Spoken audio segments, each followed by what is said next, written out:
Okay, today's time for the third new installment of Morality with Motamedi, where we go to Lewis with our pressing moral and ethical dilemmas. Today's is one where, to be honest, I'm a little scared about what Lewis is going to come up with, because Lewis has well, let me just present the scenario and we'll see what he comes up with.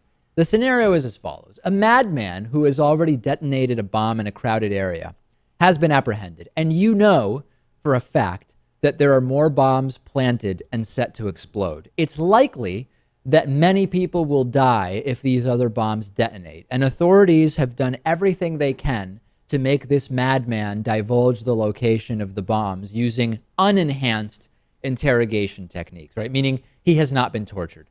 He refuses to say anything, requests a lawyer to protect his rights, and you also know that even if you did torture this guy, he has been so well trained that you would not be able to get anything out of him. Okay. However, you know who his family is, and you know that his family is what is absolutely near and dear to him. And you suspect that he would talk if you were to torture his innocent wife, for example, instead.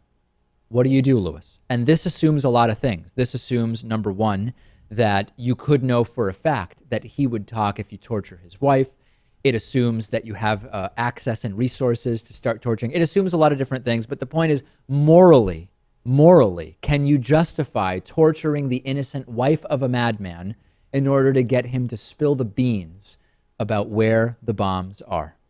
Well, let me start by saying that what I would do if I knew this guy could not be tortured, could not be convinced in any way, I would fake or attempt to have the family help me in faking their torture to get this guy to talk. Now, okay, let's assume, though, yes, let's assume the family won't help you. The family won't help You me. could still fake it. That's an interesting idea. Yes. Make him believe you were torturing Right. the wife.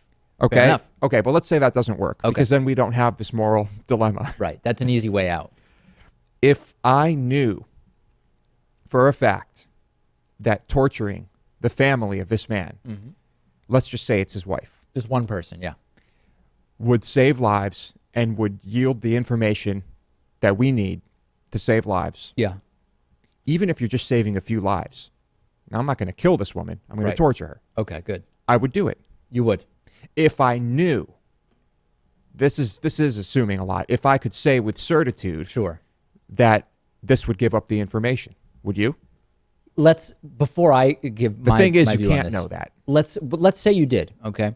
Does that mean that your opposition to enhanced interrogation techniques, sort of in the modern world, where you never know for sure what you're going to get by using these, is that we know factually, typically, that when people are tortured, they say whatever they think the torturer wants to hear in Right. order to make it stop. So is it more of a pragmatic thing for you that you oppose torture now because you just don't think that it works? In other words, would you be more in favor of torture in the real world where you can't know for sure what you'll get if you knew or thought that it would be more effective? Is it like a sort of utilitarian thing?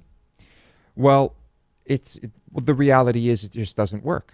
So I don't think a government should do that. I don't think we should do that, and it doesn't work. There's two perfectly good reasons why we just shouldn't do that. So, but morally, you're not against torture. In certain situations, I would say no. In this situation where that's been presented, if I know for a fact that torturing someone will save lives, Yeah. you kind of have to, don't you? Don't you have a moral obligation to save all of those other people? Well, so let's then explore. You're morally against the death penalty, right? I mean, I know you're against Yes. the death penalty, but part of it is moral, and you use the same language. The state should not be doing that. Government should not be doing that. That is correct.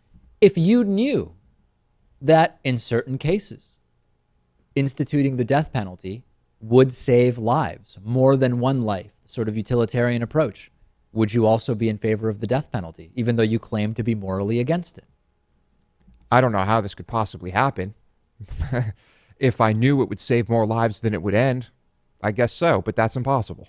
Very utilitarian approach, right? I mean, so when you look at the trolley problem, if you can push two people in front of a train to derail it and save the 100 people the train would otherwise have killed, you would do that because, hey, it's 2 people for 100. That's worth it in the utilitarian Lewis model. Well, Maybe. I don't know. That's a little bit different. The trolley situation just kind of feels different to me. But Because is it? because you are not really involved, right? I mean, in this case, I am presumably law enforcement or someone who is tasked with keeping people safe. Okay, let's say someone tasked you with making a decision about the trolley. I mean, okay, we're getting into the weeds sort of semantically here, but bottom line, in this particular scenario, you would not have a moral issue torturing an innocent. Yeah, I wouldn't like it. You wouldn't like it. But I would do what needs to be done but let me remind people, Would because it I know people. it would be morally defensible.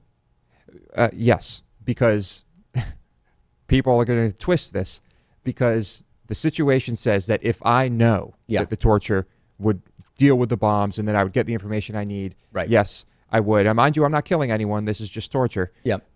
Okay. All right. It is called Morality with Motamedi, so I don't really need to comment right now. I'm going to wait until we do the follow-up on Thursday where we get responses from people and see what the audience thinks about this. Lewis, if he knew in this scenario that the torture of the wife would get the madman to tell you where the bombs are, Lewis would torture. He believes it to be absolutely morally defensible. Send us your thoughts. We will reconvene on Thursday and have follow-up from the audience. I predict outrage, but also I predict a lot of people who just agree with Lewis and say it's pretty pragmatic to do what Lewis is saying.